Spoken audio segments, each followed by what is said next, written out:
Hi, this is Tim of the 1916 Company. Welcome and thanks for logging on. If you love this watch, email me, Team Mosso at the1916company.com for purchase pricing and availability questions concerning this watch. And this watch was a low-key 2020 launch from Hermes. It's the Slim Hermes Quantième Perpétuel, a timepiece in rose gold with a media-blasted grade 5 titanium case. It's a perpetual calendar, it's a moon phase, it is a dual time, and it is slim as its name suggests. 39.5 millimeters in diameter, it's 9.3 millimeters thick, 45 millimeters from lug to lug. There's a 20 millimeter spacing in between the lugs. Hermes watches are handsome things. They're always gracefully designed with credible movements from their partially owned movement partner, Valche Manufacture, and of course the Hermes leather strap is a big part of the appeal.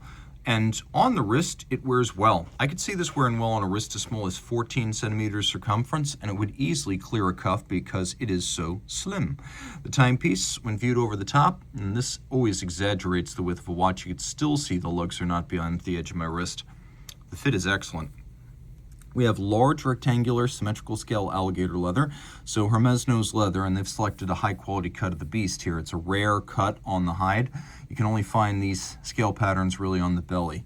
We have a sort of dark gray with a semi-gloss finish. We've got a sheer cut edge that's lacquered for refinement with a monotone stitch. On the bottom you can see French made, wonderfully buttery, and it is a Hermes factory strap in outstanding condition. It's a simple buckle here. Hermes branded in sort of a wire style with a little socket for the pin inside the buckle, so attention to detail is a strong suit. Now rolling around to the case itself. This is a media blasted grade 5 titanium case. So we have these lugs that are gently stepped out from the case band. We have a little bit of a bevel to the underside of the case, creating the impression of a thinner watch on the wrist. If you're wondering what that notch is, that is for the case knife of a watchmaker. That is a wedge point or a shim point where the bezel and the case can be liberated from each other. Taking a look on the opposite side, we have the Hermes branded crown. You can see that there's a little bit of modularity going on, and that the center of the pusher and the adjuster, the center lines are actually a little bit higher than the center line of the crown, and that's because the movement we have is a perpetual calendar moon phase GMT module on top of the base. The module is 1.4 millimeters thick, the base movement is 2.6, but let's talk about what you actually get functionally from those components. Well, you can see at the base we have this unique sort of anarchic display of 12 hours, and everything here features a typeface created specifically for these Slim Hermes models, and so it does look like an original work. It doesn't outwardly resemble something I recognize. It's not Breguet numerals, for example, or something I would immediately associate with another brand or another era. We have an interesting design to this dial. As you can see that there's sort of a recessed center plane and then a slightly raised track outboard, all of this in metallic gray. We have polished chapterings for the sub-registers. We've got our second time zone. B is for Quantième Perpétuel, which is how they represent a leap year en français. Of course, we also have the months, and you have an odd coaxial leap year and month display. It's really just one set of hands, if you look at that. So it's an unusual system, but it will allow you to trace both the leap year and the month with a quad spoke index. So an unusual system there, to be sure. Taking another look, you can see that we've got a radial or pointer style date with more of these fractured unique fonts written out long form across many numerals. You could appreciate that we've got sort of a media blasted granularity to the secondary time zone. These lovely baton hands that are half frosted for better legibility. You could see, I'll demonstrate what this little index does right there. Right next to Hermes Paris.